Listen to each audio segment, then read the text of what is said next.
안녕하세요. 저는 경기도에서 전원주택 살이를 하고 있는 40대 초반의 여자예요. 늘 매해 이맘때쯤이면 꼭 제 속을 흔들어 놓던 김장, 그 김장이 올해도 아니나 다를까 저를 뒤흔들어 놨고 이렇게 사연까지 쓰도록 만들었습니다. 이제는 김치만 봐도 속이 울렁거릴 것만 같은데요. 제가 사랑하는 김치를 이대로 싫어하기만은 할 수가 없어 속이라도 풀려는 마음으로 사연을 적어봅니다. 사연 다 쓰고 시누이들한테 링크 전송도 할 거니까 댓글도 많이 좀 달아주세요. 도서가 없는 글이더라도 화가 난 며느리라는 걸 감안해 잘 읽어주시고요. 저는 이제 결혼한 지 12년 차입니다. 10년이라는 강산을 한번 넘겼으니 절대로 짧은 결혼 생활을 한 것도 아니었죠. 저희 남편은 사업을 하는 사람이지만 일이 잘 풀리지 않아 여러 개의 사업을 돌려하며 어떻게든 돈을 벌어오는 가장이었어요. 하나를 진득하게 하지 못하고 조금 돈이 벌리면 이것도 하고 저것도 해가면서 돈 나갈 구실만 만들어대는 능력 없는 사장 말이죠. 그러다 보니 정작 그 속을 들여다보면 남아있는 게 하나도 없었습니다. 무슨 사업을 또 한다면서 제 앞에서 자랑은 엄청 하는데 통장으로 들어오는 생활비는 10년 전이나 지금이나 변한 게 없었어요. 그 사이에 물가 상승한 게 얼마고 애들이 자라서 들어가는 학원비가 얼마인데 우리 남편은 그런 변화를 혼자 체감하지 못하고 사는 듯 보였죠. 문제는 그뿐만이 아니었습니다. 살다 보니 집을 팔고 전원살이를 하게 되는 날이 다 찾아오더라고요. 서울에서 비싼 아파트는 아니더라도 동네에서 멀끔하게 잘 지어져 있던 아파트에서 살아왔었거든요. 결혼하면서 남편이 70, 그리고 저희 친정에서 30 정도로 대줬던 돈으로 산 집이었습니다. 그런데 그걸 한창 아파트 값이 올라가 있던 몇 년 전에 팔아버리더라고요. 갑자기 전원생활의 뜻이 생겼다면서 말이죠. 처음엔 전원생활이라는 말만 들어도 설렜습니다. 남편이 돈을 많이 벌어서 우리가 큰 집으로 이사를 가나 보다 했어요. 그래서 애들 교육이 걱정이 되긴 했어도 어떻게든 되겠거니 했었답니다. 근데요, 전원생활을 하러 이사를 가고 나서야 알았어요. 남편 사업이 잘 풀리지가 않아 그 태용으로 아파트를 팔아버렸다는 걸 말이죠. 남편이 사업하는 데에 돈을 쓰고 나니 남는 돈이 별로 없어서 전원생활을 시작하긴 했으나 정말 쥐꼬리만한 크기의 전원에서 살게 되었다는 걸 말입니다. 코로나만으로도 세상이 확 변했다는 느낌에 걱정이 태산이었는데 사는 집의 환경과 위치까지도 싹 다 바뀐 바람에 저는 정말 사는 데에 적응하는 걸 목표로 두며 버텼습니다. 애들도 키워야 하고 팔아버린 아파트를 아까워하면서 어떻게 우리가 다시 일어설 수 있을지 혼자 골머리를 앓아가며 남편을 지켜봤어요. 하지만 이런 제 속도 모르고 남편은 그저 또 입만 살아 사업을 벌려왔습니다. 유일하게 인정하는 건 남편의 긍정적인 입방정뿐이었네요. 어떻게든 버티다 보면 괜찮아질 거라는 말을 해가면서 저를 위로하는 그 뛰어난 말주변이었거든요. 하지만 이런 저의 어깨에 더 무거운 짐을 떠안기더라고요. 시어머니 말입니다. 가족 설명을 하려고 하니 갑자기 숨이 턱 막히는 심정인데요. 사연을 위해서 시댁 소개를 안 할래 안 할 수가 없으니 숨 한 번 꼭 참고 해보겠습니다. 저는 신우가 넷이에요. 하나도 아니고 둘도 아니고 그렇다고 셋도 아닌 넷 말이죠. 신우가 넷이나 되면 결혼을 한번 고려할 법도 한데 왜 그런 집으로 시집을 갔냐고 물으신다면 이번에도 제 남편의 말주변이 크게 영향을 미쳤습니다. 무조건 누나들이랑은 부딪히지도 않게 해줄 거고 고생이란 건 절대 시키지 않을 거라고 호언장담을 하던 남편의 그 긍정적이고도 뛰어났던 말주변은 연애 때부터 시작되었었죠. 그러니 저는 남편이 나 하나만큼은 끔찍하게 생각해 주겠구나 싶어서 철석같이 믿고 결혼을 했고요. 그런데 결혼하고 나서 보니 남편의 사업부터 시작해서 시누이들의 시집살이까지 뭐 하나 결혼 전 약속대로 지켜지는 것이 한 개도 없었습니다. 정말 단 하나도 없었어요. 남편은 잘 되지도 않는 사업을 벌렸다가 무마하고 유지하며 집 밖을 겉돌았고 그러는 사이 시누이들은 미치도록 저를 찾아댔어요. 집안 행사가 있을 때에도 그렇고 걸핏하면 찾아댔습니다. 신우들은 저희 부부가 굉장히 잘 사는 줄 알거든요. 저희 남편이 그 많은 남매들 중에서 무려 막내이기까지 한데요. 막내가 사업을 한다고 하는데 이것저것 하는 게 많다고 하니 우리 시누이들은 뭐 대단한 사업가라도 되는 줄 알아나 보더라고요. 원래 사업에 대해서 잘 모르는 사람들은 사업을 한다고 하면 회사 운영을 하는 것 같은 큰 걸 상상하곤 하잖아요. 잘 모르는 사람일수록 말입니다. 그런데 저희 신우들 그리고 시부모님이 딱 그랬어요.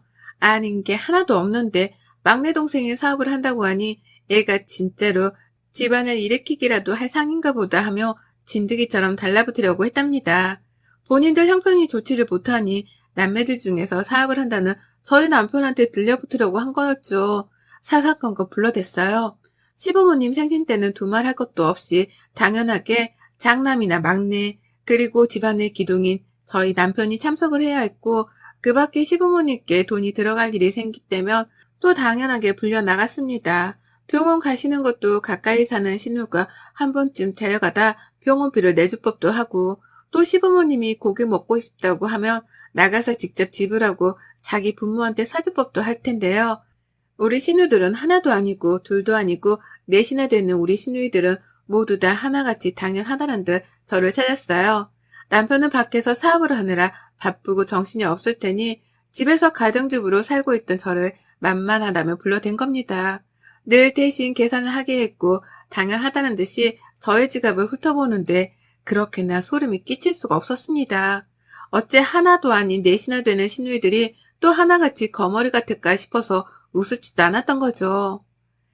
이런 집안으로 시집을 오기 쉽지 않을 텐데 귀엽고 시집을 와서 고생하며 사는 제가 애처롭기도 했고요.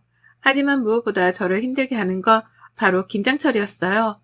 다른 생일날이나 제삿날 같은 건 밖에서 외식을 하거나 시어머니가 같이 요리 하나쯤은 거들어 주시니까 그런대로 괜찮았습니다. 근데요, 김장철만큼은 정말 떠올리기만 해도 숨이 답답할 정도로 저에게는 트라우마 비슷한 거였어요. 왜냐면 제가 정말 많은 김장들을 저 혼자서 담궈내야 했거든요. 그 시작은 4년 전쯤이었고요. 원래는 제가 친정에서 김치를 받아 먹었습니다. 시댁에서 시어머니랑 시누이들이 자꾸만 같이 하자고 저를 불러대는데도 저는 끝까지 친정에서 받아 먹겠다고 하면서 거절을 했어요. 시누이들도 자기 친정에서 김치를 받아 먹는데 나는 내 친정에서 김치를 받아다 먹지를 못하는 건가 싶었으니까요. 시댁 김장은 조금 짠 반면에 저희 친정은 제 입맛에 딱 맞게 김치를 만들어줘서 제가 더 선호를 하기도 했고요. 그렇게 결혼하고 4년 가까이는 저희 친정에서 받아먹으며 김장철에 굳이 김장을 하러 시댁을 찾지 않아도 되었어요. 그러면서 한 번씩 번갈아 가며 시누이들한테 김장 좀 같이 안 한다는 이유만으로 욕을 먹기도 했지만 한 끼를 흘려드리려 노력했고요. 그러다 4년 전에 친정엄마가 돌아가셨습니다. 그로부터 제 시댁살이는 송두리째 바뀌어버렸죠. 친정엄마가 돌아가셨다는 이유만으로 시댁에서는 저를 더 적극적으로 시댁에 불러냈어요. 김장철에는 더더욱이요.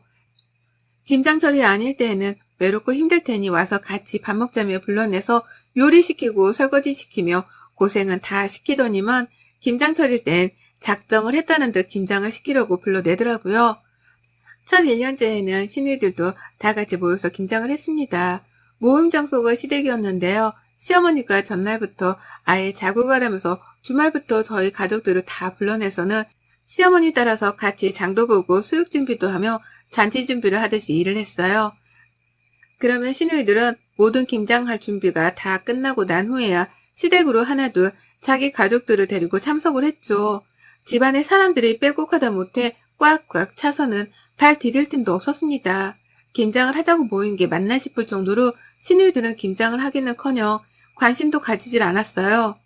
자기 애들을 챙기질 않나, 갑자기 속이 울렁댄다면서 방 안으로 들어가 눕지를 않나 하다 손목이 아프다는 이유만으로 손 하나 까딱하지 않고 지켜만 보다가 김장이 다 끝난 후에야 수육을 먹겠다며 그 무거운 돼지고기를 손으로 직접 치켜 들어 올리는 신호도 있었습니다. 이것들이 나를 가지고 장난을 하는 건가 싶었죠. 하지만 너무 피곤하니까 어떤 말도 나오지를 않더라고요. 전날부터 시어머니 옆에서 김장을 하며 김장 준비를 했던 것만으로도 힘이 다 빠질 것 같았는데 시누이들 가족들까지 우르르 몰려와 있는 시댁 안에서 내 아이들도 챙기고 김장도 하고 또 마무리를 하는 과정부터 시작해서 수육 삶기에 설거지까지 엄청나게 방대한 양의 일들을 해내야 했다 보니 체력이 남아돌지를 않았어요. 그리고 그 후 얼마 지나지 않아서 저희가 바로 경기도로 이사를 가며 전원살이를 시작하게 되었는데요. 시누이들이 소름 끼치도록 이 말만 번갈아 하더라고요. 다음 김장은 너네 집에서 하자. 라는 말이죠. 그렇게 저희 집에서는 김장이 본격화되었답니다. 시가족들이 모두 다 서울에 살고 있었는데요. 그 누구도 경기도까지 가서 김장을 하는 것에 반대를 하는 사람이 없었어요. 그 누구도 서울에 살던 집보다 더 좁고 답답한 전원주택에서 사는 걸 가지고 안쓰럽다며 위로해주는 사람 하나 없었습니다. 오히려 전과 똑같이 그 많은 자기 식구들을 모조리 데려와서는 김장을 하라 하는데 그 과정에서조차 열받는 일들이 많았네요. 또 게으름을 피우면서 겁만 도는 시누이, 자기 아이를 챙겨야만 하는 핑계를 대면서 김장을 하다마는 시누이, 수다만 떤다고 김장을 하기는 개뿔, 폰만 잡고 있는 신우 등등 이것들은 저마다 가지고 있는 단점들을 서로 번갈아 해가면서 김장을 대충 해댔습니다. 그러니 저는 빨리 내 집안에서 내보내야 한다는 생각에 더 필사적으로 김장을 했고 그렇게 개고생을 하고 나서 보면 꼭 제가 다 김장을 해놨더라고요. 그러면 신우들은 당당하게 제가 해놓은 김장들을 챙겨가면서 다들 수고했다는 인사를 지들이 했습니다. 마치 자기들도 대단히 손을 거들어준 것 마냥 말이죠.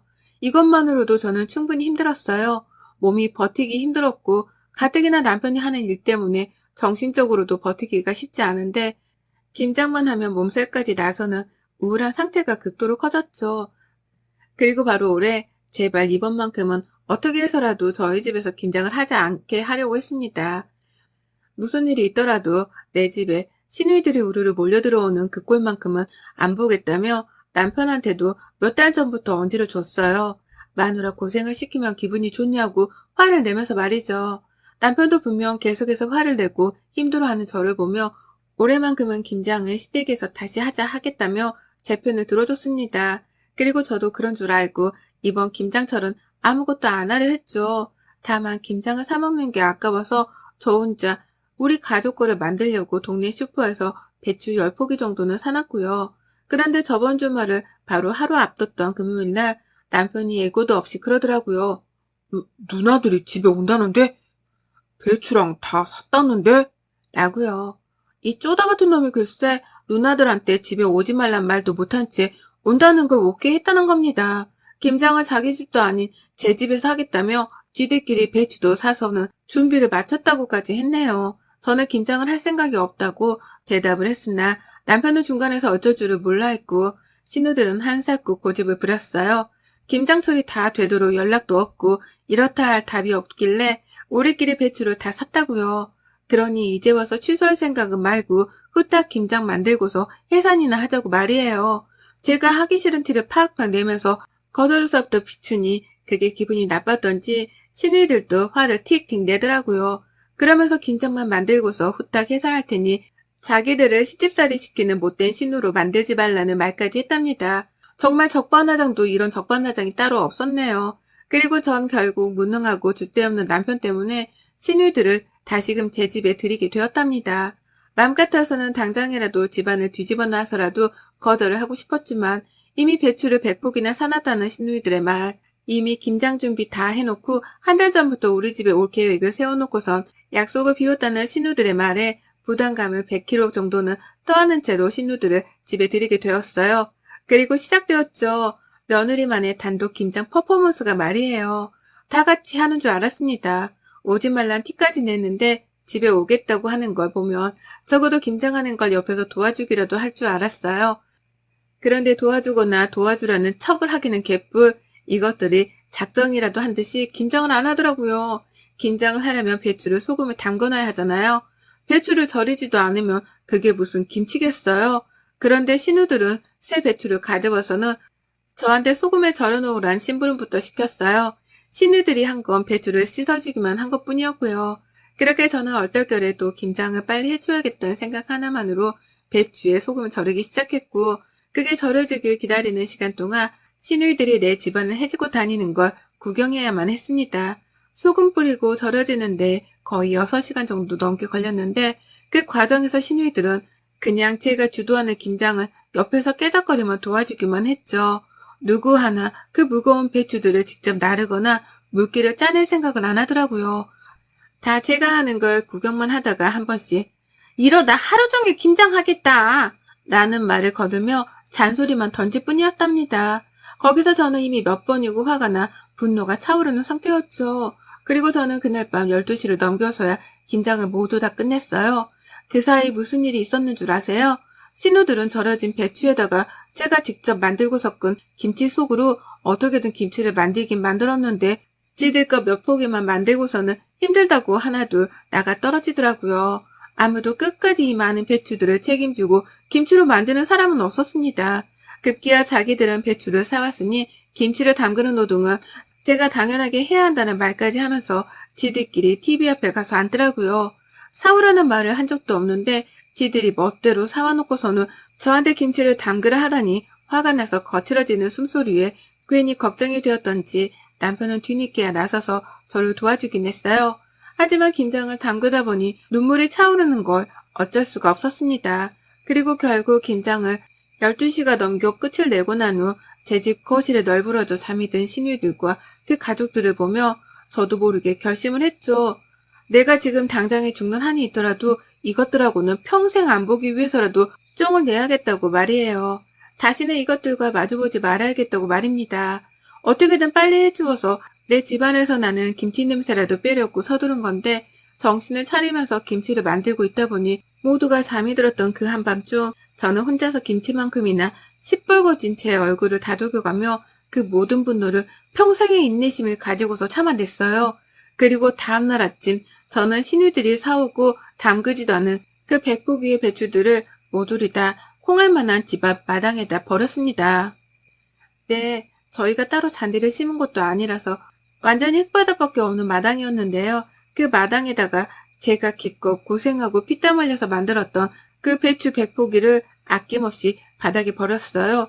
재활용을 하지도 못하도록 하나하나 겹겹이 쌓아놓지도 않은 채 흙바닥에 펼쳐서 버려놨죠. 새벽같이 그 짓을 했던지라 조금 시간이 지나고 보니 벌써 하나둘 배추들이 푹 숨이 죽기 시작하더라고요. 그 꼴을 보니 속이 시원한 게 이거다 싶었네요. 내가 지금 원하는 건 시누이들한테 제대로 화풀이를 해줘가면서 시누이들이 빈손으로 김치를 가져가지는 못하겠구나 싶었던 거죠. 그리고서 저는 괜히 소심하게 발로 흙을 차버리며 배추들 위에다가 또다시 흙을 뿌렸답니다. 그리고 저는 그날 남편을 깨워 가장 먼저 마당이 널브러진 배추를 보여줬어요. 남편이 처음에 헛것이라도 봤나 싶었는지 잠시 멈칫하다가 뒤늦게야 배추 정체를 알아내고는 문 앞에서부터 비명을 지르면서 마당으로 뛰어가더라고요. 집 앞에 시뻘건 배추들이 그 꼴을 하고 있으니 처음 한동안은 잠시 충격을 받았던 겁니다. 그러면서 다 버린 거야? 그걸 다 버린 거야? 라고 더듬으며 물어를 보는데요. 저는 놀라는 남편과 상반되게 끝까지 태연하게 굴었답니다. 그리고는 그 상태로 모든 배추들을 다 버렸다는 설명도 해줬고 그 상태로 뒤도 생각 않고 이혼을 하자는 선전포고도 날려버렸어요. 내가 너랑은 두 번 다시 못 살겠다. 신호가 하나도 아닌 넷인데 그 넷을 다 상대하고 사는 내 팔자도 이제 그만 끝내고 싶어. 이렇게 더 살다가는 내가 제명에 못 살 것 같으니까 내 인생 방해 그만하고 이쯤에서 쪽내자. 이쯤에서 갈라서고 다시 니들 누나 내 눈앞에 띄게도 하지 마. 라고 하면서 말이에요. 남편은 여전히 배추 앞에서 정신을 못 차리며 하나라도 건질 게 있나 싶은지 하나둘 가까이가 들여다보기 시작했습니다. 그러면서 수도호수를 찾더라고요. 흙더미라도 물로 씻어내면 괜찮을런가 싶어 말이에요. 그런 남편을 뒤로 한 채 저는 뒤에서 그럼 그렇지 라는 혼잣말을 하며 집으로 들어갔어요. 그리고는 곧장 제 방 안으로 향해 짐을 쌌습니다. 남편 차키를 제가 쥐고는 차 안으로 짐을 마구마구 쑤셔 넣었어요. 하다못해 집에 있던 쌀가마니까지 챙겨 넣었으니 완전히 집을 거덜내려 했다고 보면 되겠네요. 워낙 벌이가 시원찮던 남편이어서 돈 될 만한 물건을 놔두고 사는 편은 아니었습니다. 그 덕에 짐이 많지는 않았지만 제가 챙길 수 있는 것들은 죄다 챙기려 했어요. 아이들까지 말이에요. 그리고는 차에 시동을 거니 시동 거는 소리에 남편이 그제서야 반응을 하더라고요. 여보, 가은아! 라고 하면서 분단선 앞에 놓인 가족을 찾는 것 마냥 울부짖으면서 달려왔습니다. 하지만 저는 이혼을 선전포고하던 그 순간까지도 배추 걱정이나 하며 배추와 안마 서성이고 있던 남편이 괘씸해서 그 길로 시동을 걸고는 집을 도망쳐 나왔답니다. 곧장 친정으로 향했고 짐을 푸는 저를 보며 친정 부모님도 충격을 받긴 마찬가지셨어요. 다만 쌀가마니까지 챙겨온 딸의 모습이 안타까우셨는지 저희 아이들을 안아주며 아무 말 없이 집안에 들여보내주시더라고요. 저는 그 길로 이혼 서류를 떼서 남편한테 퀵을 보냈습니다. 평생 가정주부라 급하다 할 게 없으니 퀵 배달이라는 걸 써본 적도 없는 저인데 이혼 서류를 배달시킨다며 이런 배달업체를 다 이용해 봤네요. 남편은 차가 없어 이동이 어려운지 바로 찾아오지도 못했어요. 시누이들은 전화통에 불이 나도록 전화를 걸어왔으나 제가 다 씹었고 결국 남편은 이혼 서류를 받고 나서야 저희 친정으로 찾아왔어요. 하지만 저희 부모님은 집에 들여보내주기는커녕 안 가면 경찰을 부르겠다고 으름장을 놓으셨고 남편은 결국 제 얼굴을 보지 못한 채 돌아가야 했답니다. 오늘아 택시비도 들었을 텐데 아무 소득 없이 들고 있던 이혼 서류를 그대로 들고 집에 돌아갔답니다. 저는 이혼을 해줄 때까지 남편을 보지 않겠다고 재차 선전포고를 했고 재산 분할을 위해 소송도 걸겠다고 했네요. 아파트를 팔며 남겼을 내 친정의 지분 정도는 도로 챙겨와야겠다 싶어서 말이죠. 어쩌다 이렇게 괴팍하게 이혼을 하게 되었는지는 모르겠지만 남편이라는 작자한테 미련이 하나도 남지 않은 저인지라 후회 따위는 없습니다.